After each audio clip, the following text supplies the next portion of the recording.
jiwaku, ketenangan batinku ada dalam hadiratmu. Ku menyembahmu,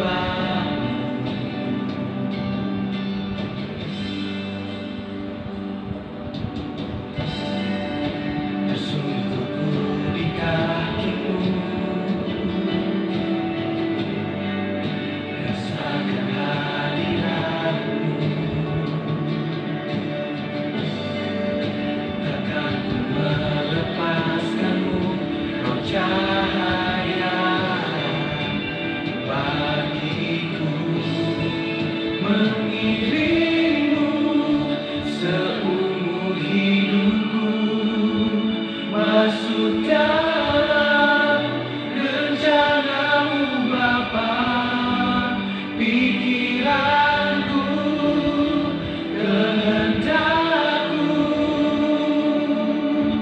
ku serahkan padamu.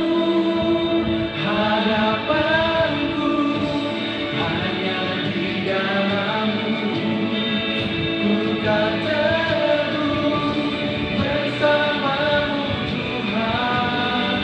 Jadikanku berjalanmu untuk memuliakanmu.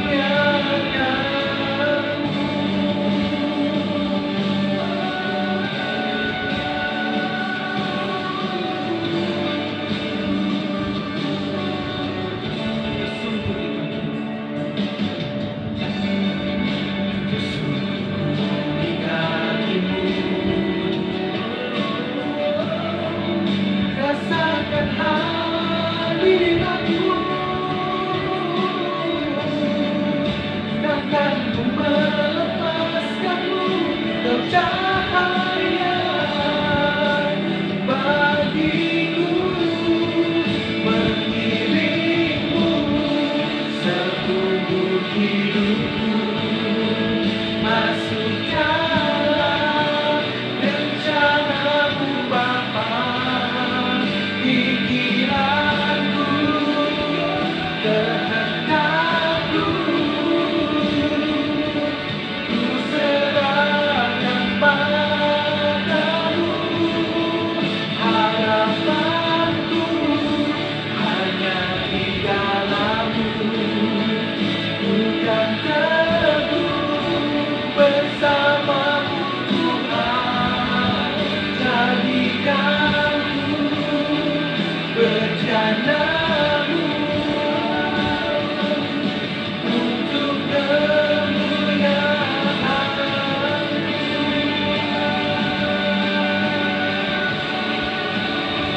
Terima kasih Tuhan. Terima kasih Tuhan buat hari ini yang telah memberikan bagi kami Tuhan. Haleluya, haleluya. Terima kasih Tuhan.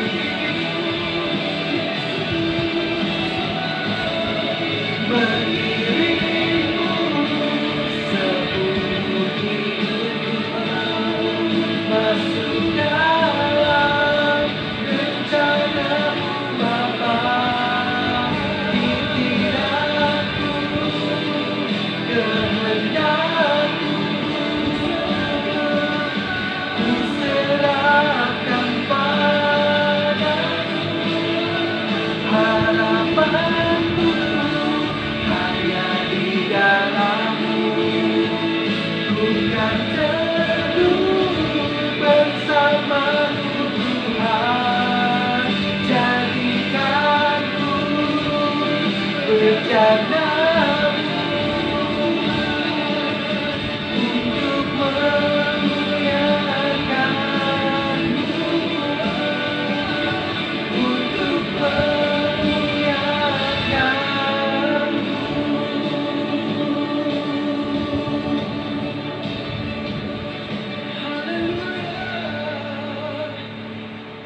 Terima kasih Bapak, terima kasih Yesus, terima kasih Roh Kudus pada pagi hari ini, kesempatan kali ini di minggu kedua kami di bulan Juni, kami boleh berada di tempat Tuhan. Kami haus, kami rindu di hadirat-Mu dengan isi hati-Mu Tuhan. Berbicaralah ke atas kami Tuhan. Namun sebelumnya sucikan kuduskanlah setiap hati kami yang menyaksikan channel ini Tuhan, baik secara online maupun onsite Tuhan. Bapa, sucikan kuduskanlah setiap hati dan pikiran anak-anak-Mu Tuhan. Dan terutama untuk hamba-Mu Tuhan, Kau urapi hamba-Mu, Kau pakai hamba-Mu, bibir lidah hamba-Mu untuk menyampaikan kebenaran isi hati-Mu Tuhan. Sembunyikanlah hamba di belakang kayu salib-Mu Tuhan, biar berbicaralah ke atas kami Tuhan, bukan hamba tapi Engkau Tuhan. Terima kasih Tuhan, kiranya Tuhan Engkau taruh beberapa murid-murid-Mu di setiap hati kami untuk selalu duduk diam di bawah kaki-Mu Tuhan.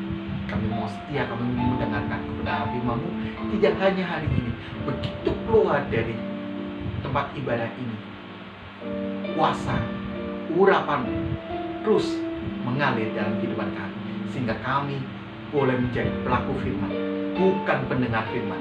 Terima kasih Tuhan, di dalam nama Tuhan Yesus Kristus, segala penguasa udara, penghulu udara dimanapun berada, kami patahkan, kami hancurkan di dalam nama Tuhan Yesus Kristus.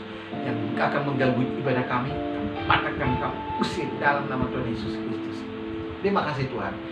Kami serahkan semuanya, ibadah kami berjalan dengan lancar dari awal hingga akhir. Kami serahkan kepadamu. Haleluya. Amin. Shalom Bapak Ibu Saudara sekalian, dimanapun Bapak Ibu berada, baik secara onsite maupun online. Maaf. Ya, pada pagi hari ini di minggu kedua di bulan Juni, banyak sekali kejadian yang sangat-sangat luar biasa, yang dari hari ke hari, dari pekan ke pekan, dari bulan ke bulan. Saya melihat sekali banyak sekarang dalam perjalanan kehidupan ini, banyak sekali orang yang kurang memberikan nilai tinggi untuk Allah. Mereka hanya menganggap enteng ketika di saat ada masalah baru lari ke Tuhan. Di saat nggak ada masalah, lupakan Tuhan. Saudara kasih di dalam Tuhan, pada saat ini saya ingin membawakan perikop di mana nilai tinggi Allah. Menyembah Allah dalam roh dan kebenaran sejatinya adalah segenap hidup kita. Bukan hanya di saat kita sedang susah, kita baru menganggap pujian. Di saat senang, kita lupakan Tuhan. Bukan seperti itu saudara. Yang dipersembahkan sepenuhnya kepada Allah, di mana kita memberikan nilai tinggi kepada Allah melebihi apapun dan siapapun, baik dari diri kita sendiri. Ketika kita memiliki kesempatan untuk korupsi atau tidak jujur, kita menolak hal itu karena kita lebih memberi nilai tinggi kepada Allah daripada uang. Kalau sekarang, era-era sekarang, korupsi, ya, maupun hal yang tidak jujur, itu mah sudah lumrah, ya. Kalau era sekarang, zaman dulu saya, ketika papa mama saya bilang kamu harus jujur dalam pekerjaan apapun, kamu harus jujur. Antara pikiran, hati dan mulut itu harus sama, tidak boleh beda. Begitu juga anak sekolah pakai rok pendek aja ke gereja aja itu diomong, ih pakai rok pendek, ya. Kalau sekarang enggak, malah ditambah sengaja rok pendek paha sepahat, nah udah. Apalagi dulu zamannya orang tua kita ngomong, emangnya enak lu jadi janda begini-gini, jadi omongan. Kalau sekarang kayak enggak, janda semakin di depan, ya kan? Gak malu merusak rumah tangga orang, mengganggu rumah tangga orang, ya kan? Apalagi lakor, ya. Kira-kira sekarang udah mulai terbalik. Nah, disitulah karena apa? Tidak memberikan nilai tinggi kepada Allah, malah kelakuannya seperti itu. Bapak Ibu Saudara sekalian, kita lanjut. Ketika kita memiliki kesempatan untuk bersinahnya, Kita menolak walaupun daging kita sakit, karena kita lebih memberi nilai tinggi Allah daripada nafsu kita. Walaupun kita mendapatkan kesempatan untuk menjadi orang terhormat, kita meraih bukan karena kehormatan manusia, tetapi karena kita ingin memaksimalkan potensi dan memberikan segenap kemampuan kita bagi kemuliaan Allah.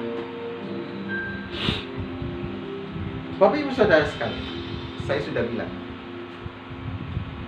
ketika keinginan daging kita ingin korupsi, kita ingin menginginkan barang orang lain, atau kita menginginkan wanita tersebut, kita katakan tidak, karena kita akan memberikan nilai tinggi kepada Allah walaupun daging kita sakit. Contoh kayak kemarin saya, jujur, saya tuh sebetulnya agak jengkel. Agak jengkelnya kasus apa? Ketika saya dibilang dalam satu pekerjaan adalah, Pak, ini harus begini. Itu bertentangan dengan saya. Bukan saya banget, bukan gue banget itu stylenya. Kalau saya lawan dengan keinginan daging saya, itu rame, brand.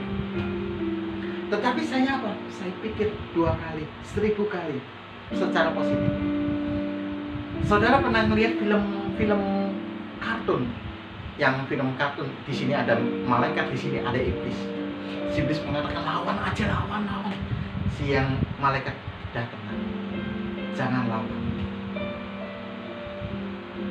Saya itu dalam hati itu bertentangan betul-betul.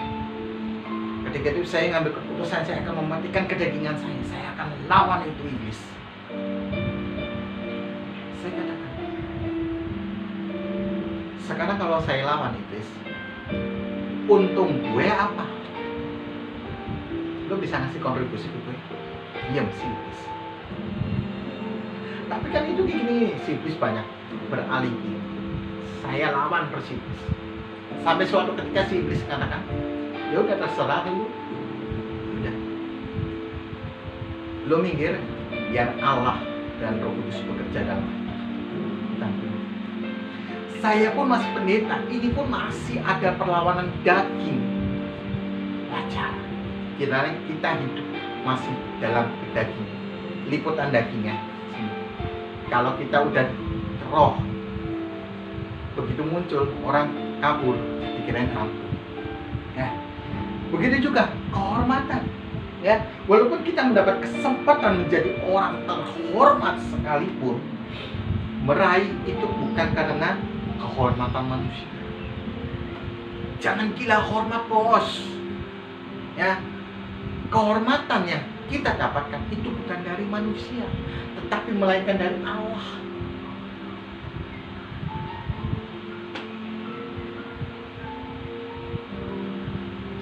Kita memaksimalkan potensi untuk memberikan segenap kemampuan kita. Bagi apa? Kemuliaan Allah. Dalam pekerjaan, kita bukan melayani untuk manusia, kita bukan melayani untuk si bos, bukan. Kita melayani bukan untuk pelanggan, bukan untuk admin, bukan untuk diri kita, bukan untuk keluarga, bukan. Tetapi apa? Kita melayani dalam pekerjaan, kita melakukan pelayanan ini semua untuk memberi nilai tinggi untuk Allah. Karena apa? Semua anugerah dan berkat Allah bagi kita. Selanjutnya kita untuk apa? Untuk keluarga, ya, untuk si bos, untuk yang lain. Terutama kita melakukan pelayanan ini untuk semata-mata untuk Allah, bukan untuk yang lain.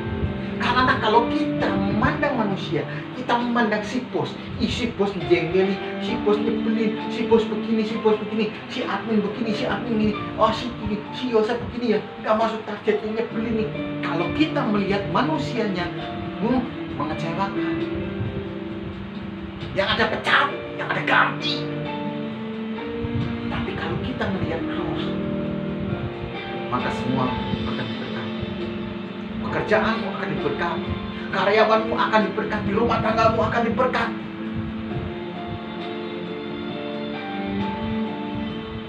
Nah, saya masuk ke dalam kegagalan. Banyak sekali kegagalan kegagalan kita di bumi bukanlah kegagalan yang sesungguhnya. Sebab kegagalan yang sesungguhnya adalah ketika kita ditolak Tuhan. Nggak, saya ulangi. Kegagalan kita di bumi bukanlah kegagalan yang sesungguhnya. Sebab kegagalan yang sesungguhnya adalah ketika kita ditolak Tuhan. Nah, kegagalan kita dalam bisnis banyak cabang-cabang, banyak di tempat manapun kita usaha. Wah, hari ini gagal aku loh. Rumah tanggaku gagal ini loh. Studiku gagal ini loh. Kegagalan kita bukan di dunia ini, tetapi kegagalan kita ketika ditolak Tuhan. Ingat para hamba Tuhan, ingat semuanya dalam kitab, ya, dalam Alkitab pernah dikatakan, bukan setiap orang-orang yang berseru Tuhan Tuhan akan masuk ke dalam kerajaan surga. Bukan yang mengatakan, Tuhan, Tuhan, aku sudah mengusir setan demi namamu, aku sudah melakukan nubuat demi namamu. Ketika itu Tuhan mengatakan, menyala dari hadapan, hai semua orang pembuat kejahatan, aku tidak mengenal. Celakalah kita. Sebaliknya, kesuksesan kita di bumi bukanlah jaminan kita pasti diterima di rumah Bapa. Ya, kesuksesan seorang dalam usaha perusahaan, dalam pekerjaan, dalam rumah tangga, dalam studi, itu bukan tidak menjamin bukan jadi jaminan kita bisa masuk ke rumah Bapa. Emangnya rumah Bapa ada bisa disokong? No. Ada orang dalam, Pak? No. Kata siapa? Apa? Kata Pak Gilbert. Itu hanya just kidding. Nah, Pak Gilbert bilang, katanya meskipun di pelatarannya saja ada orang dalam, nggak apa-apa. Di pelatarannya aja nggak usah masuk dalam. Freaks, gila. Itu nggak ada. Di dalam rumah Tuhan tidak ada yang bisa disokong. Dalam studimu, dalam pekerjaanmu, dengan uangmu. Malaikat di sana tidak kurang kaya, semua tercukupi. Kita hidup di bumi ini tidak ada artinya, tidak ada apa-apanya, tidak ada seujung kukunya Tuhan. Ya. Keberhasilan kita adalah ketika kita bersama Tuhan masuk ke dalam Taman Getsemani, tanah perjanjian baru, ya, Getsemani yang baru, dan berjalan bersamanya di sepanjang Via Dolorosa dan naik bersamanya ke Bukit Kalvari. Keberhasilan kita ketika kita pikul salib, ketika kita pikul salib bersama Tuhan, ketika kita jalan bersama Tuhan, kita matikan kedagingan kita sampai pada akhirnya di Bukit Kalvari. Kita menuju Taman Getsemani baru, bumi yang baru. Itulah keberhasilan kita dalam kehidupan ini. Di dunia ini kita pikul salib, kita matikan kedagingan kita, kita kalahkan emosi kita kalahkan segala apa yang kita punya, termasuk kedagingan kita harus matikan. Kegagalan masa lalu kita bisa Tuhan ubah. Karena siapa? Kata firman Tuhan, ya, sebagai saran bagi kita untuk menapaki jalannya. Jadi gini, masa lalu kita bisa diubah, masa lalu kita buruk. Kebanyakan orang lihat ini, kalau kita lagi nyetir nengok kayak gini terus nabrak, bos, nggak sampai ke depan, nggak akan maju. Makanya itu mobil, motor diciptakan itu ada spion, ya. Spion itu untuk melihat belakang. Jadi kita lihat di spion aja, masa lalu kayak gini, kita harus fokus ke depan.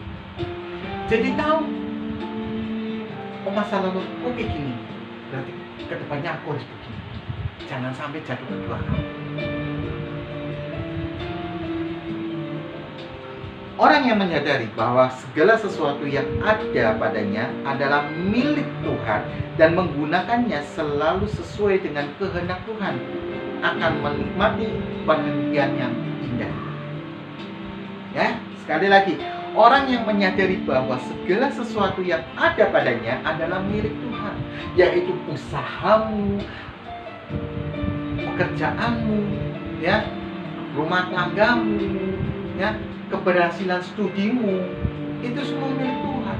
Cakep kamu, cantik kamu, ya, itu milik Tuhan. Ya.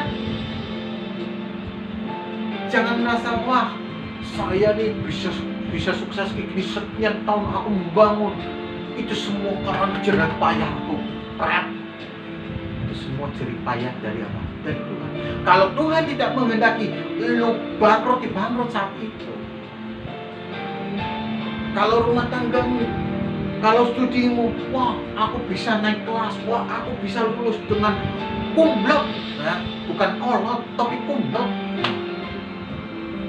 Itu semua bukan karena usahamu, Bu, Mbak, sis, bro, bukan. Tetapi semua keberhasilan dari Tuhan. Di dunia ini tidak ada orang bodoh, tidak ada anak bodoh, tetapi hanya kemalasan kedagingan yang meliputi mereka semua.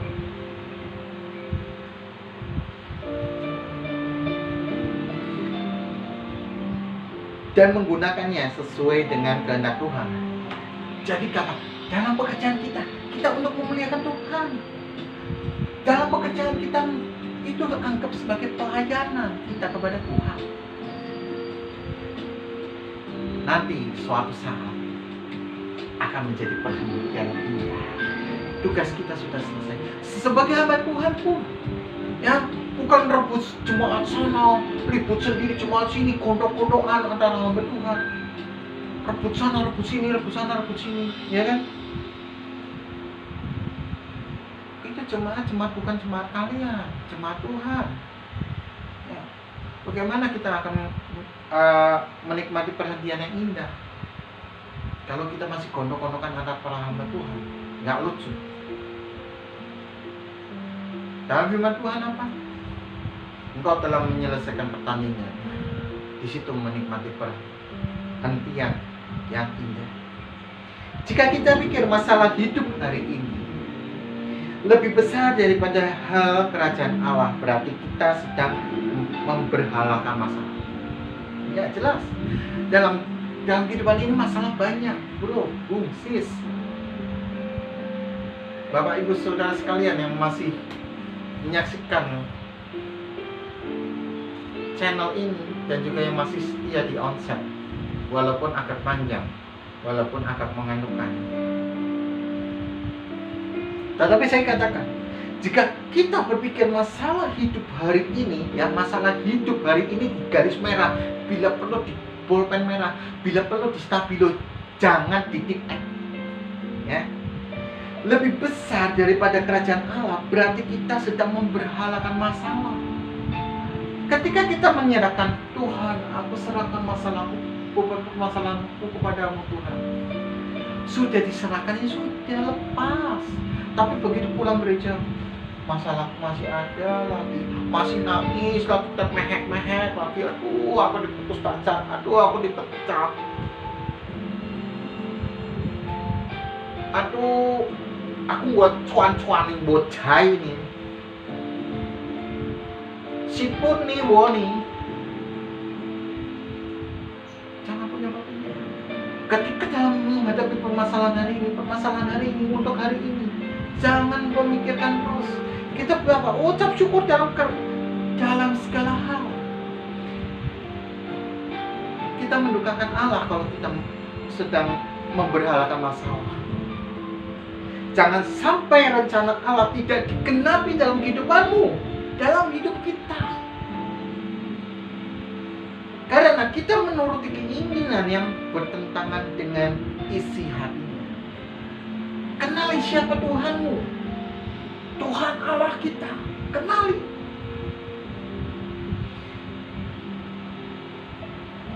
Pembiasaan diri menuruti kehendak Allah melalui penyangkalan diri terus-menerus akan membuahkan kehidupan yang semakin serupa dengan Yesus.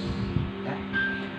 Banyak orang yang mengatakan, Pak, orang fasik, orang yang tidak beribadah, tidak berdoa, semakin kaya, semakin diberkati. Sedangkan saya ikut Tuhan Yesus, semakin menderita, nggak maju-maju.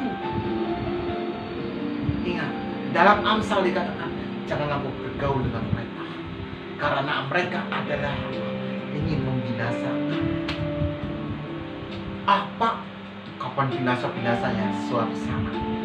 Ketika Tuhan datang 2 kali, semua akan dinyatakan. Kapan Pak Tuhan datang? Dari dulu, dari saya kecil sampai saya tua, sampai nenek saya mati. Tuhan akan datang 2 kali. Tuhan akan datang 2 kali. Kapan Pak?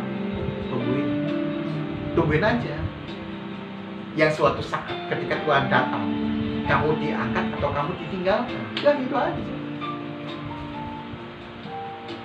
Ya. Jadi kita jangan punya pemikiran, oh, yang tidak beriman, yang tidak berdoa, yang tidak bla bla bla bla, tidak beribadah sekalipun, orang fasik sekalipun, Tuhan berkati menjadi kaya. Sedangkan kita ikut Tuhan menderita. Ya, karena apa? Kita itu kita berasal dari kerajaan Allah, bukan dari dunia ini. Loh Pak, kita makan perlu uang, betul. Uang bukan segalanya, tapi kita itu perlu uang. Ya, kita jangan menjadikan uang itu menjadi satu mendewakan uang. Karena firman Tuhan dikatakan, kita tidak bisa menyembah kepada 2 hamba. Kita tidak bisa menjadi 2 hamba, ya, kepada Mammon dan kepada Tuhan. Kita mau kepada siapa? Begitu loh. Kita harus jelas. Kepercayaan Tuhan Yesus kepada Bapa dibuktikan ketika ia mengatakan Eloi Eloi lama sabachthani dan mengakhiri dengan kalimat, ke dalam tanganmu kuserahkan nyawa. Seberapa kita berani membayar harga kepercayaan kita kepada Tuhan? Sekarang menjadi pertanyaan, seberapa kita berani membayar harga kepercayaan kita kepada Tuhan? Bukan kita harus mati di kayu salib, tapi kita mematikan kedagingan kita. Ketika kita menghadapi kebangkrutan kita, ketika kita dihadapi dengan kesusahan, dengan masalah, dengan kegagalan, apapun yang terjadi dalam hidup kita, seberapa kita berani bayar harga? Pelayanan tidak menjamin hidup kita pada Tuhan. Saudara kasih di dalam Tuhan, kita harus memberikan contoh. Karena kita sebagai anak-anak Allah, apa yang Tuhan Yesus sudah ajarkan kepada kita, kita lakukan. Bukan untuk diri kita sendiri, bukan untuk kesenangan kita sendiri, tetapi kita buktikan melalui perjalanan kehidupan kita, dengan mengucap syukur, dengan memberi nilai tinggi kepada Allah.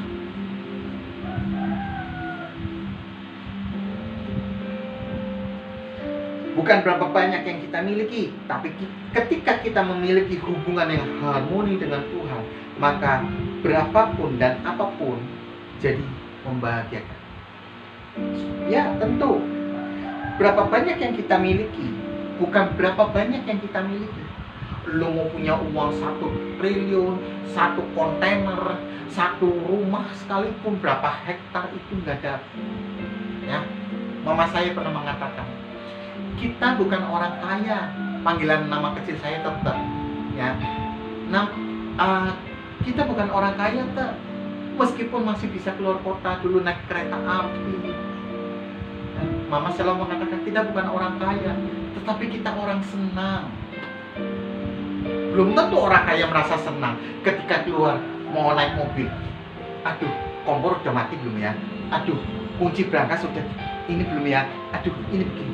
Gak senang, akhirnya nggak berangkat, ya, akhirnya stres. Dalam pekerjaan pun, aduh nanti cabang ini begini nggak ya, aduh cabang ini begini nggak ya, stres. Akhirnya apa? Marah-marah, jantung.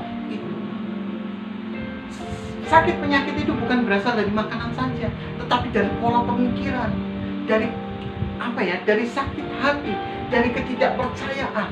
Dari situlah timbulnya segala sakit penyakit itu dari situ. Ya, maka itu ingin sehat, bukan minum ini bukan, tetapi hati yang gembira adalah obat. Ya, kita percayakan semuanya kepada Tuhan. Bukan loh, aku membangun itu susah, dengan susah payah loh. Sekali lagi, keberhasilanmu bukan dari diri kamu, bukan dari orang tuamu, tetapi semua dari Tuhan. Sukses hebatnya kamu bukan dari diri kamu, tetapi dari Tuhan. Ya, bukan berapa banyak yang kita miliki, tetapi ketika kita memiliki hubungan harmoni dengan Tuhan, ya, ketika hubungan harmoni kita dengan Tuhan, rumah tangga kita akan damai, akan bahagia, pekerjaan kita akan diberkati, hubungan relasi akan diberkati, studimu akan diberkati, apalagi rumah tanggamu, ya. Maka berapapun dan apapun jadi membahagiakan. Nggak percaya, coba kan. Ya. Ketika saya sama istri saya sedang hamil, puji Tuhan, sedang hamil masuk 6 bulan.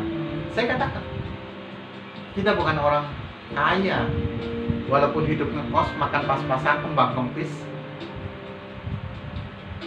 Walaupun saya masih bekerja, loh pendeta kok bekerja? Nggak apa-apa, saya bekerja. Saya bukan orang kaya, tetapi orang senang. Ketika hati yang gembira adalah obat. Saya pernah suatu ketika saya mikir stres dalam pekerjaan. Omset begini, gimana muter otak dengan adanya program dengan begini supaya bisa naik omset, dongkrak omset. Sampai saya berpikir keras, sampai saya sakit kepala. Istri saya selalu mengingatkan, sudah Pak, kalau udah di rumah ya di rumah, pekerjaan dilepas. Kalau kamu dalam pekerjaan, lepas rumah tangga, masuk dalam pekerjaan, fokus. Dari situ itulah, kalau kita memiliki hubungan harmoni dengan Tuhan, berapapun dan apapun akan menjadi bahagia. Next, sukacita karena materi merupakan sikap tidak menghormati Tuhan. Nah, sekali lagi, ketika kita sukacita karena materi, ya, orang dikasih 100.000 aja, udah seneng girangnya setengah mati, ya. Itu merupakan sikap tidak menghormati Tuhan. Dalam pelayanan saya selalu dituduh, saya selalu dizolimi, selalu difitnah. Wah, Yosef sudah pelayanan, setelah melayani, pulang-pulangnya ujung-ujungnya nodong.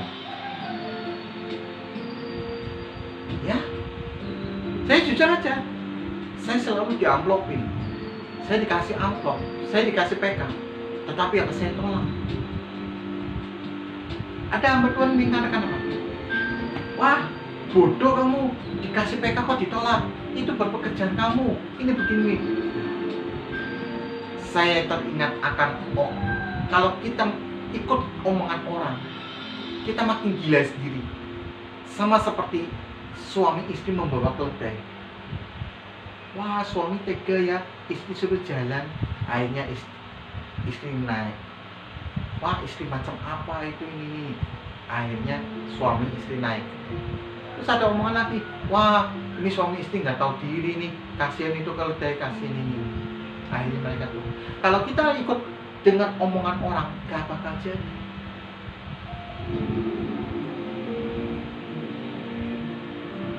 Nah, sukacita karena Tuhan memberikan energi yang kuat untuk menyenangkannya. Kita mendapatkan berkat, ingat ya, berkat sekali lagi, garis bawah, garis merah, bila perlu di stabilo. Berkat bukan berupa materi saja, bukan uang, ya, ingat. Tetapi berkat itu kita menghirup udara pagi, kita bernapas sampai hari ini, itu adalah berkah. Kita masih bisa tangan digerakkan, masih bisa mendengar, masih bisa melihat, masih bisa merasakan, masih bisa mencium, ya, masih bisa berolahraga, kaki masih bisa digerakkan. Itu adalah berkah, ya. Semua ini untuk apa? Menyenangkan Tuhan. Banyak sekali, coba lihat di rumah sakit, banyak yang sudah pakai oksigen, pakai tabung gas. Berapa juta? Kalau Tuhan, kita hitungin sama Tuhan. Tuhan bisa hitungin sama kita. Saat ini juga Tuhan mengatakan, lu sampai usia sekian bayar. Lu dapat napas berapa? Menghirup udara, mau darah kita. Kalau kita masih hitung Anda, tidak pernah mengucap syukur. Lihat yang di rumah sakit, berapa orang pakai oksigen? Sudah koma, sudah ngap. Rumah sakit itu membayar tarif loh, itu loh, satu tabung. Bisa merasakan, ya kan? Makanya semua ini untuk menyenangkan Tuhan. Dalam pekerjaan, ayo kita mengerjakan semua pelayanan ini buat apa? Buat Tuhan, bukan buat si bos, bukan untuk keluarga.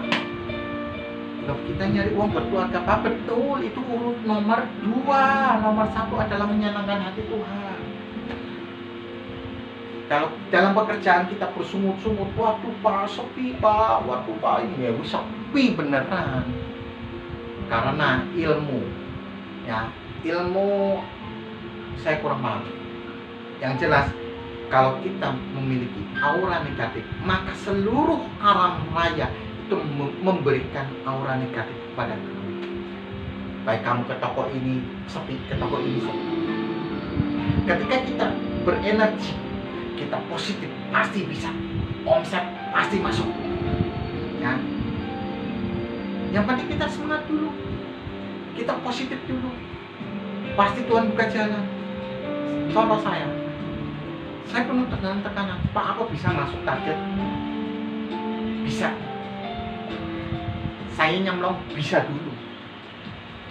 Saya ke toko, Pak, bawa barang, apa laku Pak? Laku. Saya sama salah saya dulu datang, bled 30 menit, setengah jam sendiri. Akhirnya Pak Haji mau ngambil. Total kurang lebih 1 juta. Kamu ke sana, aku ke sini. Dia 3 toko, nggak dapat apa-apa. Karena apa? Pemikirannya negatif. Sepi. Gimana? Sepi Pak, turun barang. Enggak Pak, kenapa? Sepi Pak. Ya wis modal wae kowe. Saya 1 toko 30 menit, setengah jam. Dia Pak, ayo Pak, cepat Pak, pulang Pak, udah waktunya Pak. Alah, sales kayak gini udah dibinasakan. Kita melakukan pelayanan ini untuk Tuhan, bukan untuk sales, bukan untuk siapapun. Maka dari itu saya tidak mau diintili. Kita harus positif thinking. Pasti laku. Jualan cash, tidak diutangi, pasti laku. Saya positif thinking. Hanya untuk menyenangkan hati itu. Amin. Menanggalkan keinginan bukan berarti tidak memiliki keinginan loh ya. Menanggalkan keinginan bukan berarti tidak memiliki keinginan. Contoh nih. Dulu saya menginginkan TV. Saya ngekos, saya pelayanan 3 ada TV. Yang ada apa? Sampai lihat YouTube sampai baterainya melentung. Kacau kan? Saya ingin TV Tuhan, saya ingin TV. Saya lihat di marketplace murah TV analog 300.000, 340 Pak. Gajian beli, bisa. Kabel nggak beli, kabel di kos-kosan yang udah nggak dipakai, yang dari Indovision saya tarikin sambung-sambungnya. Antena beli, ya, naikin sendiri, nggak ada yang bantuin. Puji Tuhan. Gambarnya kok banyak semut. Akhirnya saya bisa toko. bisa melihat, puji Tuhan. Kemarin jeblok, rusak. Akhirnya saya bilang, bos, saya butuh TV bos, TV saya rusak. Nanti ya ganti bulan 7 ya bos, gajian saya potong gaji. Puji Tuhan, apa yang saya impikan saya dapat. Dari situlah keinginan. Bukan kita menanggalkan keinginan, bukan berarti tidak memiliki keinginan, tetapi mengisi jiwa kita dengan keinginan Tuhan, ya, sehingga keinginan Tuhan lah yang menguasai hidup kita. Jadi bukan karepku sendiri, itu butuh proses. Jangan gila, banyak orang di luar sana, ya, yang di sini enggak ada yang ngaku maksudnya. Jadi gini, wah, ada mobil Ferrari, ada mobil Mercy, pamer kursi, ada mobil BMW, ya, ada mobil Kijang, Innova, ada mobil Brio, ada mobil Mr. Bean, tumpang tangan dalam nama Tuhan Yesus Kristus, mobil ini jadi milikku. Kalau Tuhan jawab doa kita seperti itu, konyol. Konyolnya apa? Udah kita ngomong mobil aja, mobil Brio, rumah masuk jalan setapak, penuh liku-liku. Mobil mau taruh mana, bro? Ibu bapak sekalian mau taruh mana? Taruh di luar. Ada anak kecil, beset, pakai batu, pakai karter, pakai apa? Asuransi bayar. Pajak sekarang udah berapa? Apalagi ditambah dengan Ferrari.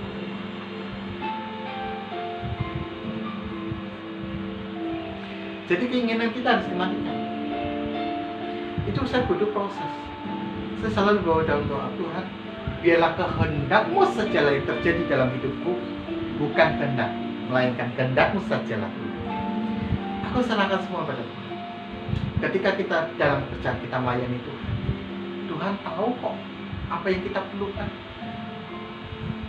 Kita nggak perlu ngomong, Tuhan tahu kok.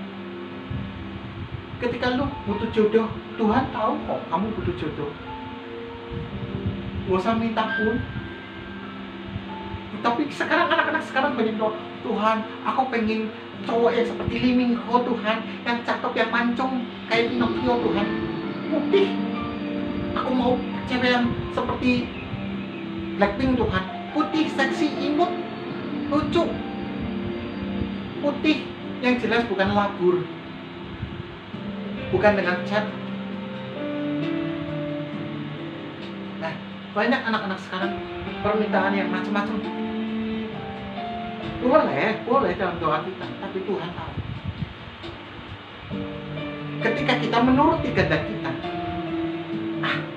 aku mau yang ini Tuhan, aku mau yang ini Tuhan. Dia cakep Tuhan, mancung, bangir, hidungnya kayak Pinocchio Tuhan. Aduh Tuhan, bodinya semampai, putih Tuhan, kayak kuntilanak.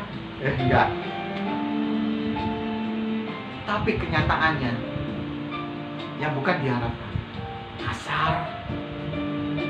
Udah kaya kasar, selingkuhan, bagaimana?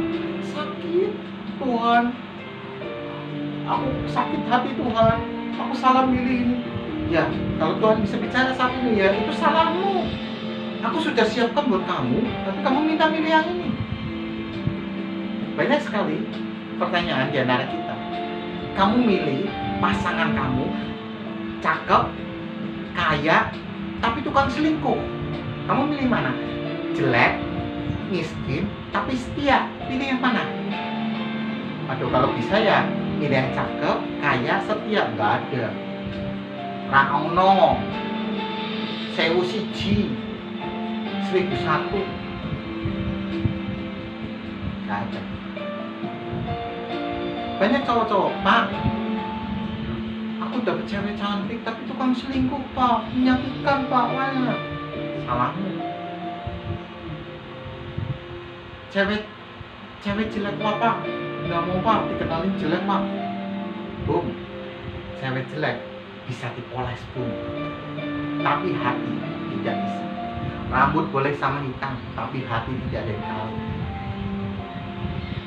Perkenalan, baru perkenalan, kan kenalnya baru sama-sama gede, baru sama-sama besar, dewasa, nggak ketemu kecil, ya kan? Pertamanya baik, oh anaknya, aduh sakit ya sayang, aduh sayang, aduh. Padanya hatinya busuk, hanya ingin memanfaatkan kamu. Setelah apa yang dia inginkan, kamu dibilang, buak, mau apa? Nggak bisa apa-apa. Ya. Jadi mengisi jiwa kita dengan keinginan Tuhan terlebih dahulu. Kita melayani lebih sungguh. Buat siapa? Buat Tuhan, bukan buat kita. Tuhan tahu semua yang kebutuhan kita, ya. Tuhan tahu lu buat bayar utang sama importir. Tuhan tahu untuk cabang-cabang omset berapa. Tuhan tahu. Semua sudah Tuhan gariskan. Tuhan tahu untuk rumah tanggamu. Tuhan tahu untuk studimu. Kalau sekarang kamu lulus, itu bukan keberhasilanmu, tapi semua dari Tuhan. Kalau lu tidak lulus, berarti kamu harus koreksi diri. Kamu harus lebih giat belajar. Dan kamu harus koreksi, kamu kurang takut akan Tuhan. Ya. Orang yang mengasihi, mengharapkan kenyamanan di bumi ini, apapun bentuknya, tidak mungkin dapat melayani Tuhan dengan benar. It's true, ya. Orang yang mengasihi, mengharapkan kenyamanan. Banyak sekali dalam pelayanan. Wah, aku pelayanan nih, foto cekrek gua ini. Dia apa? Dia ada imbal balik, take and give. Itu hitungan sama Tuhan. Aku udah melayani Tuhan. Aku ada imbalan Tuhan. Apa yang aku harapkan? Ya, di sini dikatakan apa? Tidak mungkin dapat melayani Tuhan dengan benar. Motivasinya ujung-ujungnya UUD. Ya, ujung-ujungnya duit. Ya, udah jelas kan? Dalam pekerjaan, wah kita gila sama bos di depan bos, wah kita main muka, penjilat. Bukan kayak dogi ya, bukan ya, bukan gila seperti itu. Kita main muka, kita ini. Kita tidak bisa melayani Tuhan dengan benar. Ya. Dalam pekerjaan pun kita melayani bukan untuk bos, bukan untuk admin, bukan untuk siapapun, tetapi untuk melayani Tuhan. Ya. Makanya pelayanan harus yang benar. Semua kegembiraan di luar Tuhan akan berakhir. Ya. Tetapi kebahagiaan di dalam Tuhan akan dinikmati sampai kekekalan. Udah jelas, ya? Nggak perlu saya jelaskan. Mengapa engkau masih tenggelam dalam perkara fana? Bumi ini akan menjadi lautan api. Saya ulangi, mengapa engkau masih tenggelam dalam perkara fana? Bumi ini akan menjadi lautan api. Wahai, betapa baiknya kalau kamu tahu damai sejahtera yang Allah sediakan untukmu. Udah jelas-jelas. Tuhan mengatakan, firman Tuhan mengatakan, janganlah menyimpan hartamu di bumi ini, karena di bumi ini apa? Penuh dengan rayap, ngengap, mudah terbakar dan banyak pencuri. Ya, itu bukan kebahagiaan sejati, kebahagiaan fana. Ya. Bumi ini akan menjadi lautan api. Tetapi damai sejahtera yang Allah berikan, Allah sediakan buat kita, itu berasal dari surga. Terakhir, Injil yang membenarkan itu menyakitkan bagi seseorang yang masih memiliki kehidupan yang wajar di bumi ini. Betul. Saya pernah suatu ketika saya pinjamkan Alkitab saya, Alkitab lama, ya. Wah, orangnya gede, wah, kelihatannya garang. Saya selipkan pita atau tanda ini, dia baca. Wah, aduh mau bantu diinjek-injek, disobek-sobek. Begitu tuh. Dia marah-marah. Sebelum yang kejadian 3 kali. Pertama injek-injek belum disobek. Kedua disobek. Ketiga dia nyesel. Disambung. Dia baru sadar. Datang ke saya, Pak, maaf, Alkitab ini saya banting, saya sobek. Lah kenapa? Iya Pak, saya marah dengan Alkitab Pak. Loh ya bodoh kamu. Itu Tuhan yang berkata loh. Berarti kamu ada salah. Ya, introspeksi diri. Iya Pak, ternyata ini saya akhirnya tobat, tidak dibaptis. Ikut mengiring Tuhan. Dalam pelayanan dia saya lepas. Dia menyadari, oh iya saya salah. Emang sakit. Firman Tuhan itu menegur. Firman Tuhan mengatakan apa? Barang siapa yang kukasih, ia akan kuhajar dan kutegur. Maka relakanlah hatimu. Ketika engkau membahagiakan hati orang tua, hati anak-anakmu, hati istrimu, jangan hati bos ya, menyenangkan bukan hati bos ya. Tapi dalam pelayanan kita membahagiakan hati orang tua, maka kita membahagiakan hati Allah juga. Nah, ketika kita utamakan dalam pekerjaan itu melayani, kita membahagiakan Allah. Dalam rumah tangga kita melayani, kita membahagiakan anak istri, kita melayani siapa? Allah. Dalam studi kita mau belajar, kita menyenangkan mama papa, ayah dan ibu, belajar yang tekun, kita menyenangkan hati siapa? Hati Allah juga. Bapak ibu saudara sekalian yang onsite maupun online, dimanapun kita berada yang menyaksikan channel ini, kita tutup Alkitab kita renungkan. Apakah selama ini kita sudah memberikan nilai tinggi kepada Allah? Apakah kita sudah mematikan keinginan kita, kedagingan kita selama ini? Apakah kita sudah benar-benar peduli dengan sesama? Apakah dalam pekerjaan kita selalu mencari muka? Apakah kita ada take and give kepada Tuhan, hitung-hitungan dengan Tuhan? Ketika kita hitung-hitungan sama Tuhan, Tuhan terus hitung-hitungan sama kita. Ketika kita napas di bumi ini penuh diperhitungkan. Berapa juta kamu